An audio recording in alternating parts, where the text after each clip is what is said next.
Hello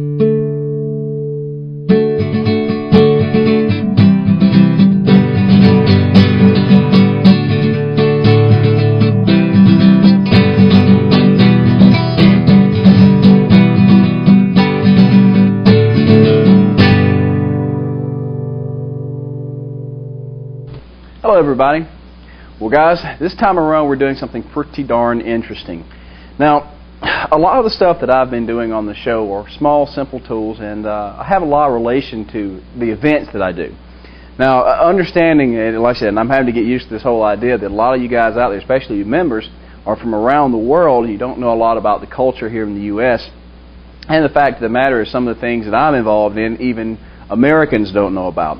For example, there is something called the Rendezvous here in the Americas, also what they call powwows, and these are basically Native American get-togethers, and there's a lot of white folks there too, don't get me wrong, but everybody is kind of dressed in the 1700s period, and it's a fun deal. It's like a Civil War reenactment, except a little earlier. But one of the things that these people get into are authenticity, about having, the proper clothes, the proper accoutrements that they have had back in those days. And one of the most interesting was this little guy right here. Now this guy right here is called a flint striker, and it's used in conjunction with a piece of flint, some tinder, and this was the original cigarette lighter. It is the fire starting kit of the time. And I'm going to show you how to make one out of a piece of old file. Now for this particular project, you're going to need nothing more than an old file. Now, don't go to Lowe's or any of the big Home Depot stores and buy a brand new file. You're wasting your money. Go to your local pawn shop. You can find a bucket of rusty files for $0.25. Now, it does not matter how rusty the file is, as long as it's a file, it's going to work, because the steel inside of that file is known as a high carbon steel. In fact, it has 120 points of carbon for most of them, which is super, super, super high. And we need that carbon in there because we've got to harden this guy in a rather unique manner. And that hardness allows the flint striker to operate. So when you take this guy and you strike it against a piece of flint, it throws a spark. So, sit back, relax, and enjoy the flint striker demonstration. Now, before we really get fired up with this guy, there's something I want you to be aware of. Up until this point, we have worked with things like A36 mild steel and all that kind of good stuff. The great thing about mild steels or A36 steels is that they are very tolerant to heat range. Basically meaning if you hammer on a little longer after the red's gone out of it, it'll be okay. And if you get a little too hot, it'll be okay. But the fact that we're moving into a high alloy steel, and especially that since these files are over 120 points of carbon, that flexibility goes away. Understand these alloy steels, these carbon steels, will actually burn and melt at a lower temperature than the regular A36 steels. It is also a lot more susceptible to cracking because it'll get harder just in the air than the mild steel will. So the way that you avoid this, stay well within the tolerance of the metal. Basically meaning, first of all, when you bring it up to heat, do not go to a bright orange. Orange, a little bright orange is fine, but towards the bright end, up around 2300 degrees, hang it up. You're going to ruin that piece of steel. Conversely, on the opposite side, as the metal is cooling down, just as soon as it gets to that red heat, stop. Go back into the fire. This is one of those situations where you need to practice a little bit of caution. It'll save you a lot in the long run. Too hot and it burns, too cold, and you're going to risk a crack. And you don't want a crack in your nice flint striker. So bearing that in mind, chuck this bad boy up and let's bring it up to heat and let's start our first work. Now the idea is to get about 5 or 6 inches of half-inch material. Now one thing you don't want to do is you do want to keep everything straight, but you don't want to thin this guy. Allow the metal to swell because we want this bad boy to be about 1/4 of an inch thick or so. It's not all that critical just how exactly thick it is, but that's the way I like to do it. Now here we are at that red heat. Now normally on a piece of mild steel you could go ahead and work it a little bit more, but remember, stay within tolerances. Let's go back into the fire, take another heat, and continue working this guy down. Now, just to give you kind of a better idea of the heat that you're looking for, let me pull this guy out. Because the simple fact of the matter is, you got to be careful on this one. It's not an easy deal. I remember the first time there's an alloy called D2 that I used to use for making a few knives, and it's a high alloy, very, very sensitive. And if you go overheat, it doesn't burn, but the first time you hit it, it crumbles like you hit a loose rock. It's insane. So let's see what we got here. There we go. Just like that. Nice orange heat. And then all we need to do, let's go ahead and work it on out. Continue to work it on out. Work it on out.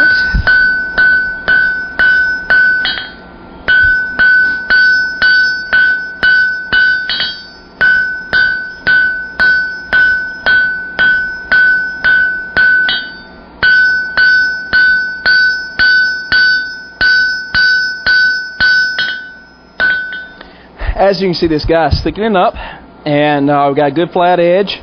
And what I am going to do is, just for the sake of doing, I'm probably going to come back over here and go ahead and stretch this whole guy out. No sense in leaving a ½ inch of the file unused. And might even be able to use that tail rasp as part of the handle. So let's do that. Let's flip it around and take yet another grand heat.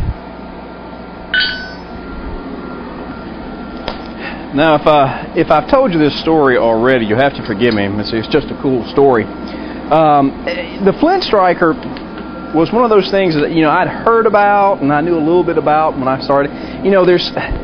We're literally taking small tools and things from everyday life and making something big out of them. I mean, for example, honestly, in 2,000 years, people aren't going to be walking around wondering how a wooden clothespin was made. So at least not many of them. So it comes down to the idea, this was one of those items in somebody's toolkit, but the allure for me is just how cool this thing is. Now, obviously, I like fire, and anything that makes fire is really nice in my book. And I had heard about it somewhere, and I came in the shop one day. This was in Andersonville with Jay, and I said, Jay, how does the Flint Striker thing work? I know you got a piece of steel, you got a rock. And Jay pulled out this moldy old canvas bag from out in the back of the shop and showed me how this thing worked, and I was just blown away. I love this thing. This is a great demo deal. All right, we got heat. Let's go to it. Got our heat.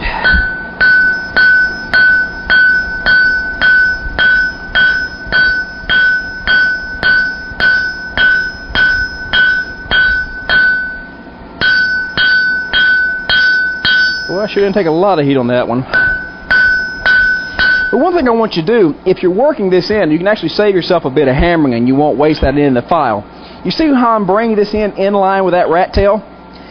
Actually, what we're going to do is we're going to cheat a little bit. Now, you've seen how to forge this whole thing down. But we're going to cheat just a tab, and we're going to use this guy for part of our handle. So we'll take another heat, make sure this is the right thickness, and then round this guy out, and then we're going to make a ½ U type of Flint Striker. Once more into the flame. Now, as far as the shape of this guy that we're making, like I said, we're doing kind of a U shape. Now, most traditional types of Flint Strikers are in fact C-shaped. Why do I do mine U-shaped? It's just the way that Jay did them, and it's just the way that I've tried to do them. So any way works, whatever shape that you like, just as long as you get the hardness right, and I'll show you how to use it. Okay.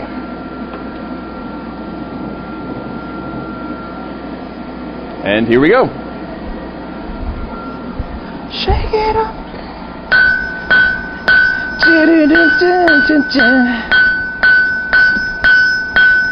I sometimes forget that I'm actually on film, and I start singing, and I screw up the whole scene.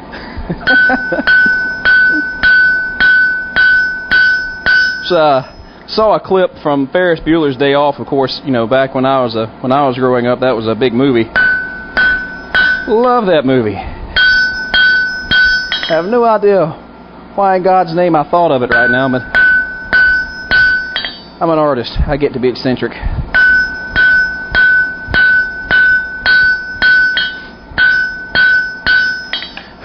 All right, now we've got a good long taper, and we're going to take a second heat and we're going to straighten this guy out. Now we've got a bunch of bends, just a little uneven right in here. We're going to straighten this guy out, and then we're going to start making our curl here, and then we've got a bend that goes here. We've got to clean up that surface a little bit. So, plenty of good stuff left to do. Just need a little more heat.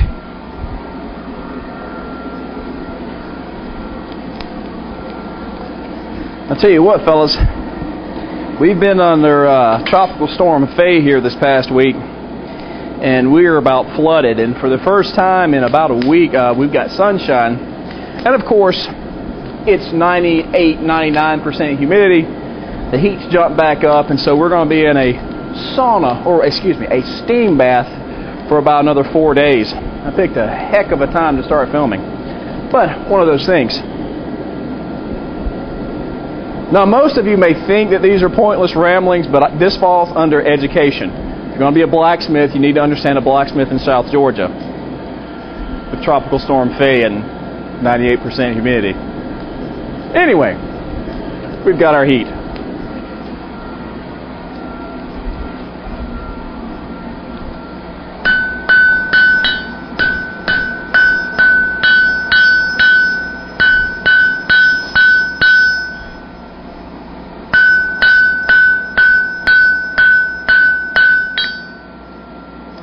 Alright, got that straightened out, and need a little bit more heat right there to get that guy straight, and then we're ready to do all our bending. One of the things I love about these files is because of the file pattern on here, when you first start heating, all the oxidation comes off in the cool pattern. Just the little things in life, really. Quick heat there. Straighten this guy out.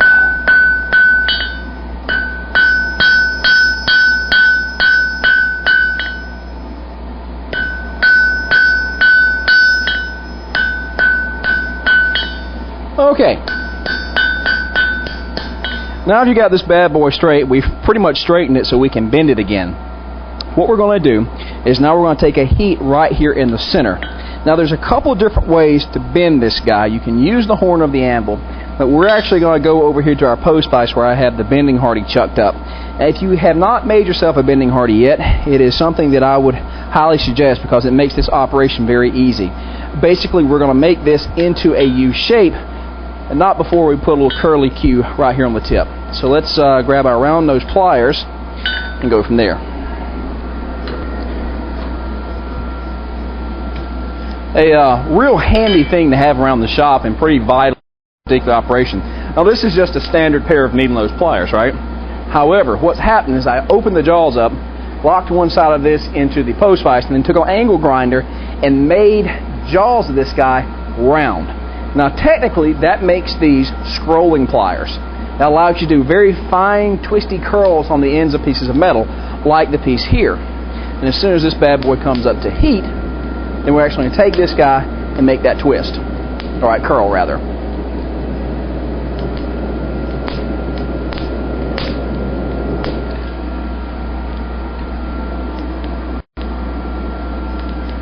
Whew, got that a little warm. Alright, here we go. Take this guy right here, and these guys are still sticky. With it being so moist, every freaking thing rusts before you can blink. Anyway, just a nice little easy curl. Now that means that this guy is going to go to the outside. So this whole thing is going to bend down this way to make our U. And you want to make your bend somewhere in the middle. The only trick to this is you've got to have at least an inch of gap between the front of this guy and the back of this guy. Otherwise, your fingers wouldn't fit down there. It'd be very uncomfortable to use. So let's take a heat, and then we'll get set up and roll over here to our post vise and our bending hardy. Now, one of the tricks you can use, and you'll see how this does, and I do this a lot, is the fact that you can take a hardy of any type and actually use it as a vise tool very effectively. If you don't want to close up your anvil, if it's not in the right position, do not hesitate to lock something in your vise. I have locked all sorts of things in my vise, from hardy tools. I even locked an angle grinder in the vise one time. Now that didn't exactly turn out well, but it did happen. So let's just take a heat and bend this thing.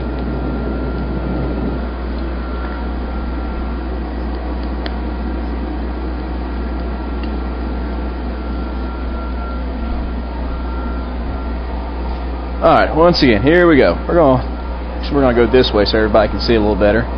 We just slap this guy in here, and you see that the bending vise gives you a very steady place to hammer this guy in. Well, I didn't lock that guy in tight enough. You can swap that out to the anvil and flatten this guy out. It may take you 2 heats, it's not a problem. Just have to be careful because, as you can see, it has a tendency to want to warp and twist when you use the particular Hardy like this. Never hurts to be on the anvil close by. But a little more heat, a little more banging, and we'll get it right done.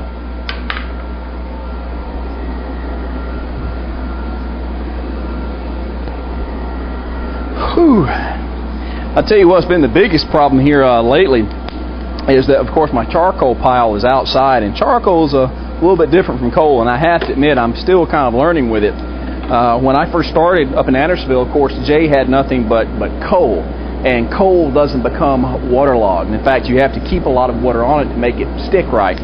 Or if you're using coal, you notice how it has a tendency to clump. A little bit of water on that helps it do that. It's one of the great features about coal. Charcoal doesn't clump, and if you add fines to it to try to make it clump, it really kills the fire. So I have to admit a bit of ignorance on when it comes to a charcoal fire, but it's been pretty nice. In fact, just as soon as it dries out, probably in about a week and a half, unless Gustav gets us, we're going to have another burn making all our charcoal. And I know I haven't put any videos up about it, but the first videos that you've probably seen on YouTube had it being made in a 50-gallon drum. Well, brother, let me tell you, we upgraded. We now have a 400 or 500-gallon drum that we make charcoal in. So we got a pile of wood to burn. That'll be something to see.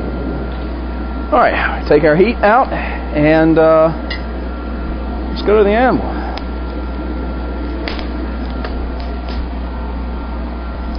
And a couple of taps on the anvil,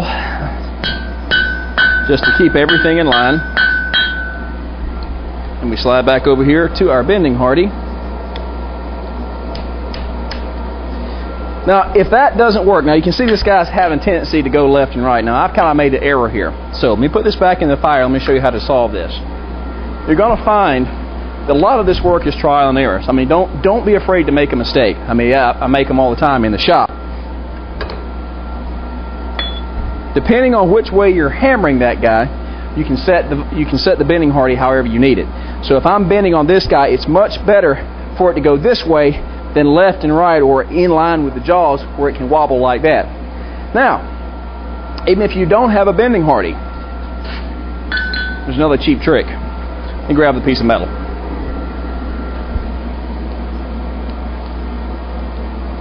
The other cheap trick is you can actually use the post vise itself as something to bend with. You can actually chuck this guy up wherever you want your bend. Make sure she's in there straight.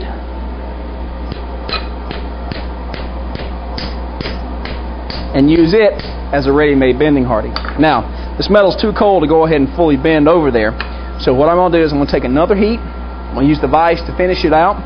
And depending on the thickness of the metal that you're working with, it really tells you what tool you're going to have to use to bend it.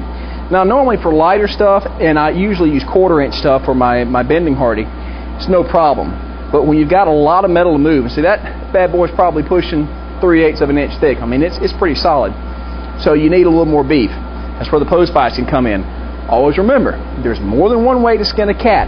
Do not be afraid to experiment, and if it works for you, it works. And by God, use it. Let's take another heat. Now, right back there in the fire. Let's pull some more coals around.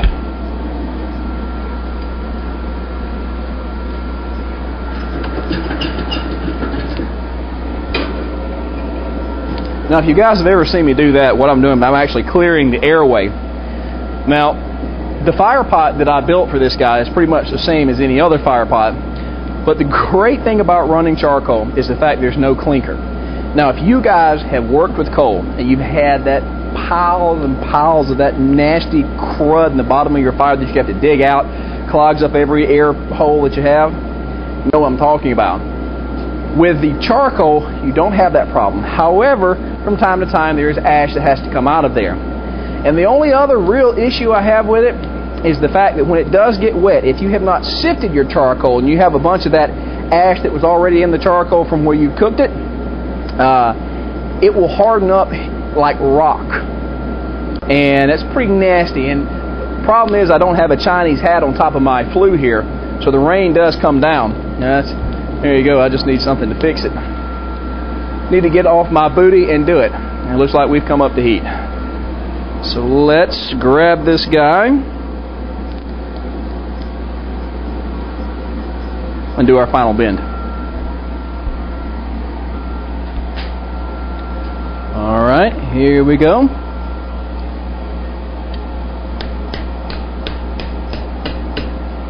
Bring that bad boy all the way on around.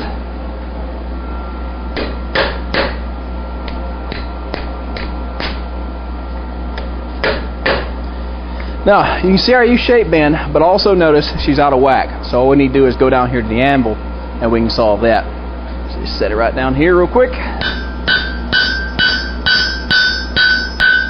Hate doing stuff off the camera, but it's a lot easier than having to take a heat and go through there. Okay, so here we are. This is the basic shape and the basic form of your flint striker. It's a C-shaped. Now, the real trick here is after we straighten this guy up, the real important edge is right here, because that guy right there is what's going to create your spark. And if you just leave it alone like it is, it's not going to spark worth a poop. So what's got to happen, it's got to be hardened. Now, I know that you guys have seen the hardening and tempering videos before, and I did in fact say that you never ever put a piece of red hot high carbon steel in water. Well, I lied. In this particular case, we actually have to surface harden. We're not going to dump this whole thing in there, but we are going to get that surface. But first, before we get ahead of ourselves, let's take another heat and let's clean her up and make sure that she's straight, nice, and pretty. Let's go with that. Let's go back over here. Okay. One more heat on that girl, and we'll be good to go. Good to go. Now, if you guys haven't noticed, this particular video is kind of being filmed in a new format. It's not only widescreen, we've actually gone to a different style of filming. Whereas the other was much more TV-like, this is a little more continuous, has a little more flow to it. So hopefully, if you guys like it, we'll continue going this way. I have to admit that back in January, I did not even know how to operate a video camera or even the editing software, to say the least, but after a lot of trial and error, it's turned out to be pretty good. And once again, let me say to you guys how much I appreciate you supporting the site. We are still in the infancy, and the fact of the matter is I'm having to overcome a lot of hurdles to get this stuff out there, but like I said, it should be worth your $10.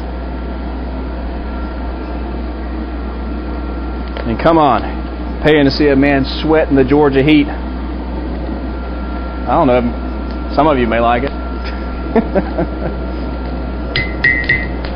Alright, let's get this bad boy done, because I'm ready for some air conditioning. Now, make certain that you're not a candidate for a Darwin Award. Take your Hardee's out of your anvil always. And the reason I do that, and I know I've showed you that a couple of times when we've been working here, because if there's a Hardee in there and you do this number, it means you lose a finger. It's not good. Alright, so now that this guy's straightened up, what we've got to do is I've actually got to get a bucket of water, a quench bucket, all that kind of good stuff. And we're going to need to bring this front end up to this heat. Now, this is the same process for hardening. Now, just like we talked about that you can use a magnet to test for that eutactic point, or the point where you want to harden, we're going to do the same thing here. Now, what we want to do is when we heat this guy up, the only part we want to submerge, let us say that the surface of this anvil is the surface of the water.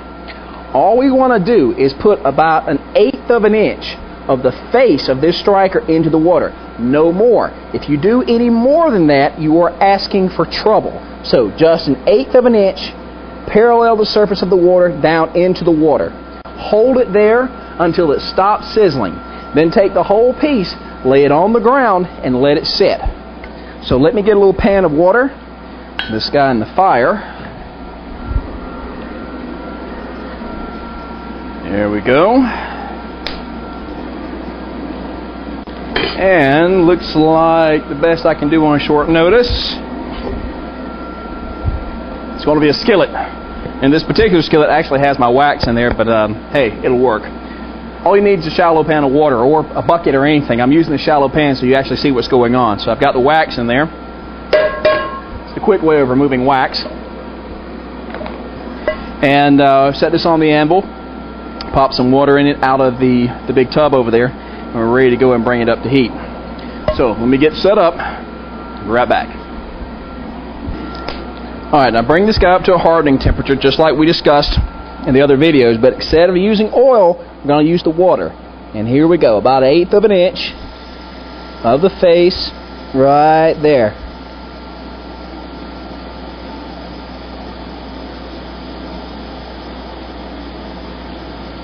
Now you need to hold it right here for a good little while, because what will happen is that the heat, the rest of the piece will in fact transfer back into the surface and it will take the hardness out of it. So you just gotta be a little patient.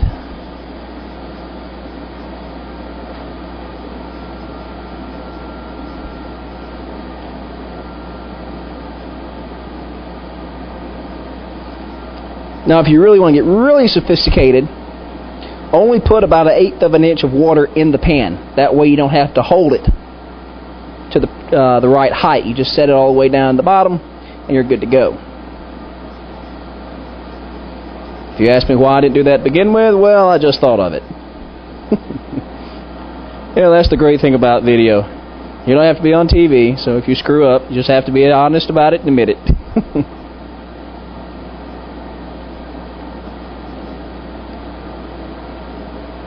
The color's leaving this guy, so I'm just going to kind of go ahead and set it on down the bottom. And now, like I said, the actual surface has been hardened, and it's not going to hurt it to go ahead and set this bad boy out on the ground and let it cool, or either on top of the anvil. So let's do that. Let's let it cool on down.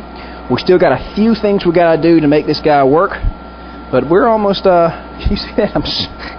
Good Lord, I'm sweating into the pan. I suppose now all I need to do is put a couple of drops of blood in here and I'll have the whole set.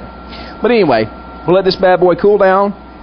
We got to rough the edge, and I'm going to show you how to actually make a spark with this guy.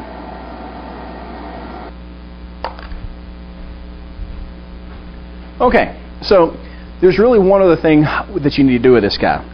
You're going to need a grinding stone. Now this can be a sharpening stone with a coarse side. It can be a piece of grinding rock, whatever you need. But the idea is that the surface of this guy is really black. It's just like a piece of metal that came out of the fire.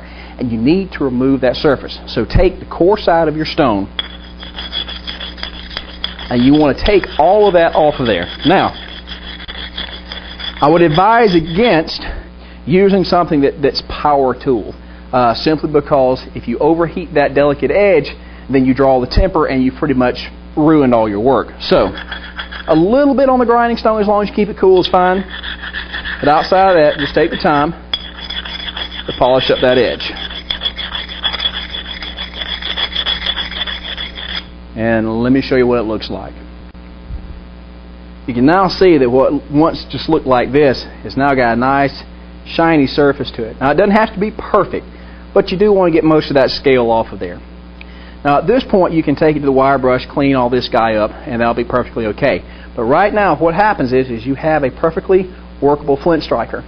Now most of the old flint strikers, instead of just having this one handle, they actually came around with a second one.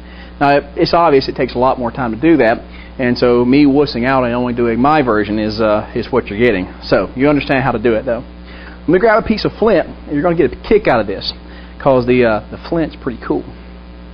Let's see, what did I do with that guy? Oh, here we go. Now, this is a basic piece of flint. Yeah, I find this all over down here. Technically, it's chert, if you want to get all geological about it. But you take the flint striker. Now, this is going to take a little bit of trick, because what you're aiming to do is you're looking to intersect this guy just like this. Because imagine what you're doing, literally, is you're shaving little pieces of metal off of this guy. So here's what happens. You take this guy,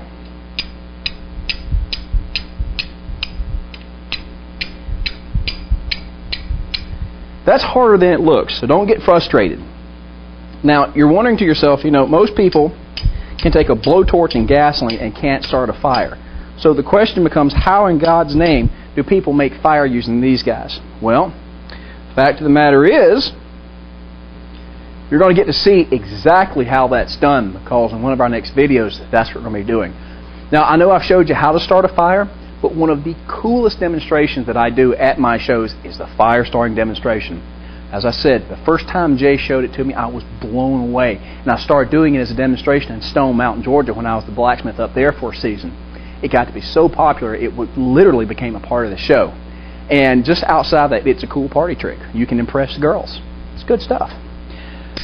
Whew. Well, fellas, I tell you what. I am sweated down. I am in need of some air conditioning and a glass of sweet tea. And so pretty much for that, that's going to be it for this particular video. I want to thank you guys again for supporting what we're doing here and what I'm doing here. I hope you like the new format. Send me your comments and let me know. But outside of that, guys, thanks for joining me, and I'll see you again the next time around.